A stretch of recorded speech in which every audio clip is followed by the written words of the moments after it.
Hey beauties, I'm back this week to show you these 2-strand stitch braids that I learned how to do over the past weekend.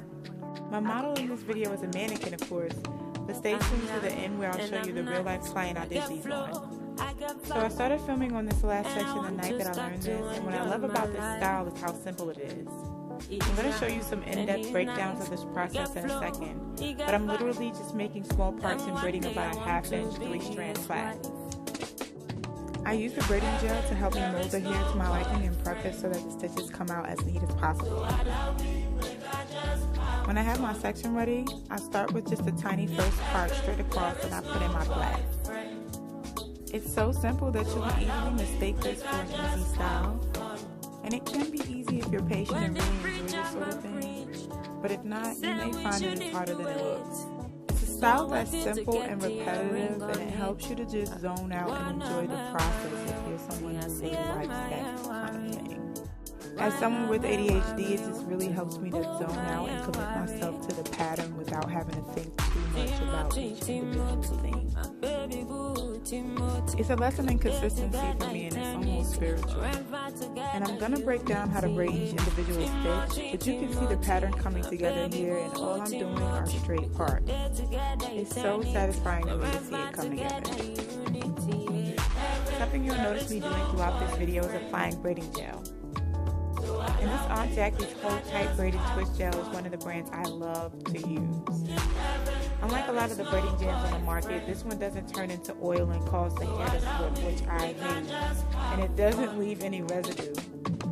And I have proof this shot was taken 3 days after I did this style, and as you can see, there's no oil or film. The braiding gel also really helps you get the parts straight, and with a style like this, your parts are really important. They don't have to be perfect, but you want to try and get them as neat as you can. The parts are what catch the eye first. So I like to use my skinny precise parting comb when creating each stitch. And when I have the part to my liking, I simply do a flat or box braid, about a 1/2 inch up.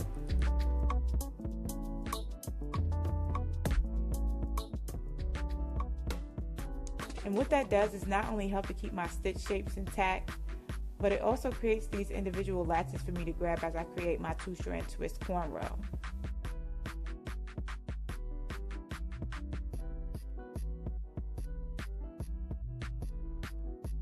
So as you can see, this whole row is now done and ready to be braided. Ignore the boho knotless braids at the bottom. I was previously practicing those and didn't feel like taking them out. But now I'll show you the fun part. For your twists, you really just have to watch what I'm doing. It's one of those things that you just pick up by putting your hands to it.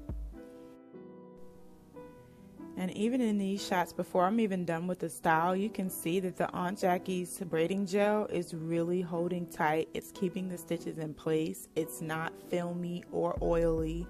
You can barely even tell that I put so much product in there. And that's what you want in a braiding gel. You want to be able to not even notice that it's there, but for it to do its job of helping you mold those shapes and those parts how you want. But back to this twisting technique. I guess the best way I can explain it is that you want to twist each stitch as you go, grabbing a new stitch and twisting it around at the root to blend it into the braid as a whole. I know that's vague, but I'm showing this a few times because the best way to learn is by repeatedly watching, like I said. Videos that I used to learn this didn't even have talking. So that's why I'm trying to assure you that you can get this by putting your hand to it as you watch it repeatedly. That is the best way. Just keep watching and try to do it as you watch. And you'll be shocked like I was when you finally get it. I can't explain it, but when you get it, you'll know it and it'll feel and look right. So what you'll notice is that I am twisting to my right, and that is because I'm about to take this section and just pull it under my last section that I'm holding back. So there you'll see I'm twisting that last section around, because now what I'm going to do is grab this section, twist it to the right as well, and then I'm going to add the next stitch to this section. And that is how you actually connect the entire braid, is that you are just adding each new stitch to your current section, and then you'll see me use the braiding jam just to kind of seal it. that gel really does serve as a sealant for the whole style. And then you'll see me take it again and kind of pull that last section under once again.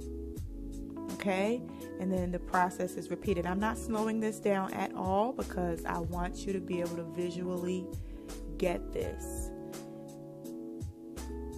You see me connecting the stitch. I'm doing the same thing each time. I'm twisting that next stitch around to make sure that I have one cohesive strand or section, and then I'm pulling that last section under.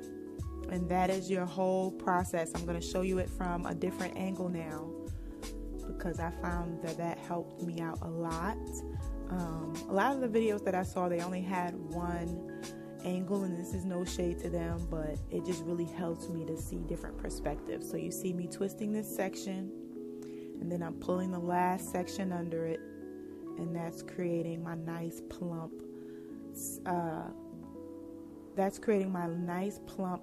twist. And then I'm gonna add that next section, that next stitch, creating a cohesive twist, and then grabbing that last section under it.